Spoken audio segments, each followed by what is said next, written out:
इस वक्त हमारे साथ कथावाचक प्राची देवी जुड़ गई हैं। प्राची देवी जी, बहुत बहुत स्वागत है आपका। आपको भी जन्माष्टमी की हार्दिक शुभकामनाएं एवं मेरा जय श्री कृष्ण। जय श्री कृष्ण। प्राची जी, माखन चुराकर जिसने खाया, बंसी बजाकर जिसने नचाया, आइए हम सब मिलकर खुशी मनाएं उनके जन्मदिन की। एक कथावाचक के तौर पर आपके द्वारा कुछ ऐसी बातें हो जाएं जिससे जनमानस के दिल में एक बार भक्ति की लौ जल उठे और जय श्री कृष्ण की नारों की गूंज चारों ओर सुनाई दे। सबसे पहले आप समस्त देशवासियों को मेरी ओर से जन्माष्टमी की हार्दिक हार्दिक शुभकामनाएं एवं जय श्री कृष्ण। जैसा कि हम सब जानते हैं कि आज जन्माष्टमी का पावन अवसर है और जैसा कि आप सभी यह जानते हैं कि कल रात्रि 11:49 या 59 से जन्माष्टमी लग चुकी है, अष्टमी, और कल सुबह 9 बजे तक यह अष्टमी चलने वाली है और रोहिणी नक्षत्र भी है।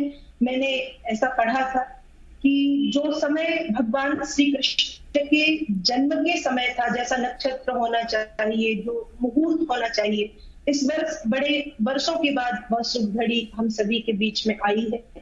तो आप सभी भाव के साथ, विधान के साथ भगवान श्री कृष्ण का पूजन करें। पहले 1-2 वर्ष पहले जैसे 2 घंटे या 3 घंटे का मुहूर्त होता था, आज पूरे दिन और पूरी रात्रि रोहिणी नक्षत्र और भगवान श्री कृष्ण के पूजन का पावन समय है, हम कर सकते हैं। और भगवान श्री कृष्ण को जैसा कि माखन प्रिय है तो माखन का भोग लगाएं, भगवान कृष्ण को दधी प्रिय है, दधी का भोग लगाएं, गुड़ के लड्डू, पंजीर इत्यादि का भोग लगाएं और सुंदर तुलसी दल की जो माला है वो भगवान श्री कृष्ण को आप पहनाएं। वैसे तो कहते हैं कि जो भगवान श्री कृष्ण है वो भाव के भूखे हैं। आप यदि उन्हें एक पत्ता भी चढ़ाएंगे तो वह उसे भी सहज स्वीकार कर लेंगे, जैसा कि श्रीमद् भगवद गीता में भगवान कृष्ण स्वयं कहते हैं, पत्रम पुष्पम फलम तोयम यो मे भक्त्या प्रयच्छति तदहम भक्त्युपरत मस्तामि प्रयतात्मना। भगवान कृष्ण ने अर्जुन को समझाया है कि हे अर्जुन, यदि भाव से मुझे कोई एक पत्ता भी चढ़ा दे, पुष्प भी चढ़ा दे, फल भी चढ़ा दे, जल भी चढ़ा दे, तो मैं उसे सहर्ष स्वीकार करता हूं। तो जो जिस भाव से भगवान का पूजन करता है, भगवान उसे सहर्ष स्वीकार करते हैं। आज के दिन लोग 56 प्रकार के व्यंजनों से भी पूजन करते हैं, भगवान को भोग लगाते हैं, और जिनके पास वो सामर्थ्य नहीं है तो वो जल भी चढ़ाते हैं, और जल में ही भगवान, तुलसी दल में ही भगवान प्रसन्न होते हैं।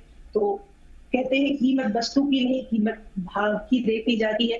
तो मैं आप सभी से यही कहना चाहूंगी कि जन्माष्टमी के इस पावन अवसर पर आप सभी बड़े भावपूर्ण ढंग से भगवान कृष्ण का पूजन करें, भगवान कृष्ण को भोग लगाएं। भोग लगाते समय तुलसी दल रखना ना भूलें, क्योंकि कहते हैं कि तुलसी दल के बिना भगवान भोग स्वीकार नहीं करते। तो तुलसी दल का भोग लगाएं, हवन इत्यादि करें और बड़े भाव से जन्माष्टमी का यह त्योहार, यह पर्व, यह शुभ अवसर हम सभी के बीच में आया है, ये हम सभी मनाएं। प्राची जी, आज भक्तगण कृष्ण भक्ति में पूरी तरह से रमे हुए हैं। कोई भजन गा रहा है, कोई इस धुन में पूरी तरह से खोकर नाच गा रहा है। हमने ये भी देखा, जैसे कि आपने जानकारी दी, बताया कि तुलसी अगर हम घर पे लेके आते हैं, अर्पण करते हैं, तो सिर्फ हम अर्पण ही नहीं कर रहे हैं, बल्कि हमारे आसपास जो नकारात्मकता है वो दूर होती है, मन प्रसन्नचित्त रहता है, और साथ ही साथ जिन खुशियों के द्वार कहीं ना कहीं बंद हो गए हैं वो भी खुल जाते हैं। जरा इस बारे में भी रोशनी डालिए कुछ।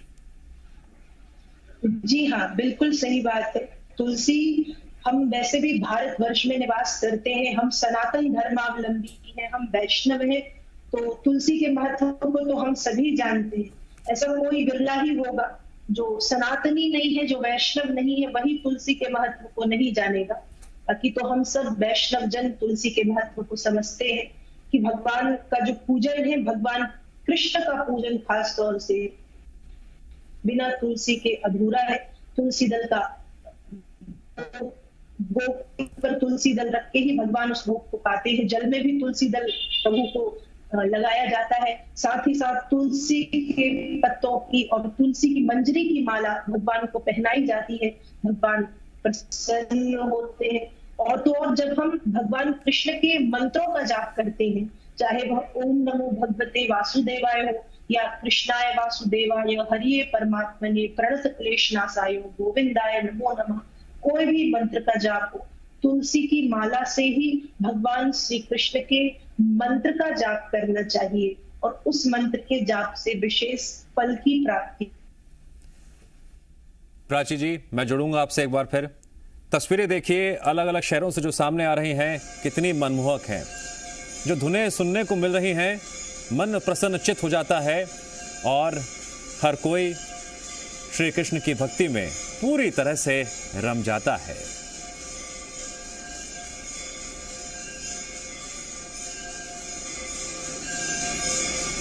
ड्रोन कैमरे की नजर से आप भी इस भक्ति के रंग में रम जाइए, डूब जाइए। श्री कृष्ण जन्माष्टमी पर मंदिर रोशन हो चुके हैं, जगमगा रहे हैं।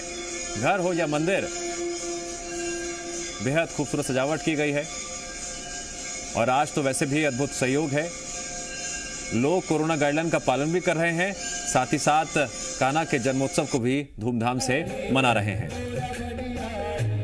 ये अलग अलग तरह के जो रंग जन्माष्टमी के मौके पर अलग अलग प्रदेशों से देखने को मिलते हैं, वो भी अपने आप में बेहद खूबसूरत होते हैं। अब देखिए दो तस्वीरें और कुछ देर के लिए रम जाइए इन धुनों में। देखिए झांकियां, सुंदर सुंदर झांकियां निकाली जा रही हैं।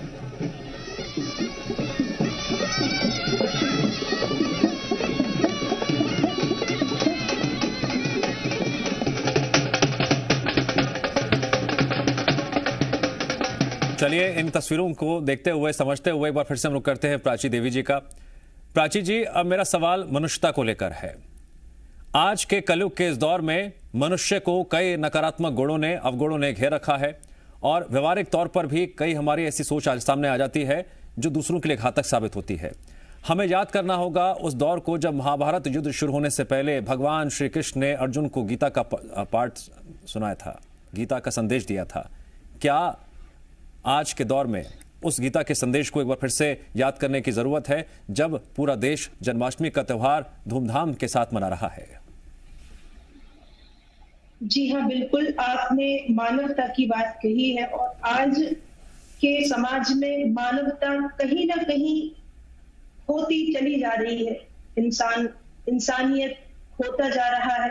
तो मुझे लगता है कि जो उपदेश भगवान श्री कृष्ण ने कुरुक्षेत्र के मैदान में अर्जुन को दिया था महाभारत के युद्ध में, और जिसे गीता का नाम दिया, जो स्वयं भगवान श्री कृष्ण के मुख से निश्चित हुई है, एक बार पुनः उस गीता को हम सभी के सामने लाने का ये समय है। और तो और मैंने तो कई बार, आपने याद सुना है या नहीं सुना, कई संतों ने भी ये बात उठाई है कि पाठ्यक्रम में गीता को शामिल होना चाहिए, जिससे हमारे जो हमारे भारत के बच्चे हैं वो गीता को पढ़े और पढ़ करके अपनी संस्कृति से, अपने संस्कारों से जुड़े, भगवान ने जो कहा है उसको ध्यान दे कि भगवान ने क्या कहा है, भगवान कृष्ण कौन है और भगवान श्री कृष्ण ने इस समस्त मानव जाति के कल्याण के लिए गीता के भीतर क्या उपदेश दिया है। तो आज कहीं ना कहीं गीता की परम आवश्यकता है भारत के समाज को, भारत के बच्चों को। आज हम देखते हैं घरों में, हमारे ही आपके घरों में, कि बच्चे मॉडर्न होते जा रहे हैं और इंग्लिश मीडियम स्कूल में पढ़ रहे हैं। बहुत अच्छी बात है, शिक्षा मानव के जीवन का एक अभिन्न अंग है। लेकिन हम कहीं ना कहीं मॉडर्न तो होते जा रहे हैं पर अपनी संस्कृति को पीछे छोड़ते चले जा रहे हैं। वो संस्कृति जो संस्कृति सबसे उच्च रही है, भारतीय संस्कृति, सनातन संस्कृति, वैष्णव संस्कृति, जिस संस्कृति के आगे दुनिया की हर संस्कृति छोटी है, उस संस्कृति को यदि समझना है तो श्रीमद् भगवत गीता का अध्ययन करना जरूरी है। माता पिता स्वयं अपने घर में गीता का संस्कृत में पाठ ना कर सके तो हिंदी में पाठ करें और अपने बच्चों को भी ये कोशिश करें कि बच्चों को गीता पढ़ाएं। बच्चे गीता के एक एक श्लोक को पढ़ें और समझें, साथ ही साथ भगवान कृष्ण के द्वारा दिए गए उपदेशों का पालन करें। जी प्राची जी, आज के दौर में भगवान श्री कृष्ण के जीवन से जुड़ा कौन सा प्रसंग सबसे प्रासंगिक है? भगवान श्री कृष्ण के तो ऐसे कोई भी प्रसंग नहीं है जो जीवन से ना जुड़ा हो। जैसे कि भगवान श्री कृष्ण ने प्रत्येक लीला जो की है, हमें तो वो एक लीला लगती है, लेकिन भगवान ने अपनी हर लीला में मानव को एक सुंदर उपदेश दिया है। जैसे कि जब भगवान कृष्ण वृंदावन में आए हैं, जन्म लेके गोकुल में, भगवान जब बड़े हुए हैं और भगवान को ये पता चला कि यमुना जी में एक कुंड है और उस कुंड में कालिया नाम का 101 फणों वाला सर्प रहता है, जिसने यमुना के जल को दूषित और प्रदूषित कर दिया है, गंदा कर दिया है। तो भगवान ने बिना कुछ सोच विचार किए अपने प्राणों की बाजी लगाई और यमुना में कूद गए और कूद करके कालिया का भगवान ने मान मर्दन किया है। यहाँ पर हम सोचते हैं कि भगवान ने तो सिर्फ एक सर्प को मारा, उसका मान मर्दन किया, उसे यमुना से निकाल के फेंक दिया। लेकिन यहाँ पर हमको ये समझना चाहिए कि भगवान कहना क्या चाह रहे हैं। आज जो हमारी भारत की सरकार हमको ये कहती है कि हमें अपनी नदियों को पवित्र रखना चाहिए, आज गंगा जी के स्वच्छता का अभियान, नर्मदा के स्वच्छता का अभियान, यमुना के स्वच्छता का अभियान चलाया जा रहा है। जो बात हमें आज समझ में आ रही है, वो बात भगवान श्री कृष्ण हजारों वर्ष पहले कालिया के मान मर्दन के रूप में कह गए। उन्होंने कालिया का मान मर्दन किया और सारे विश्व को ये उपदेश दे दिया कि यमुना की पवित्रता परम आवश्यक है। तो एक छोटी सी लीला करके, इसे हम केवल एक लीला ना समझे, ये मानव जाति का उपदेश है भगवान के लिए। तो भगवान ने जितनी भी लीलाएं की है, वो हम सभी को कुछ ना कुछ उपदेश देने के लिए ही भगवान ने की, ऐसा मुझे लगता है। प्राची देवी जी, एक कथावाचक के तौर पर आपने जितनी बातें दर्शकों को बताई हैं, हम उम्मीद करते हैं उन बातों को सुनकर एक सकारात्मक सोच, एक अच्छी जीवन शैली और आने वाले दिनों में अपने आसपास के माहौल को देखते हुए और प्रकृति को देखते हुए, वातावरण को देखते हुए हर कोई बदले, अच्छा सोचे, अच्छे कर्म करे। प्राची देवी जी, बहुत बहुत शुक्रिया आपका।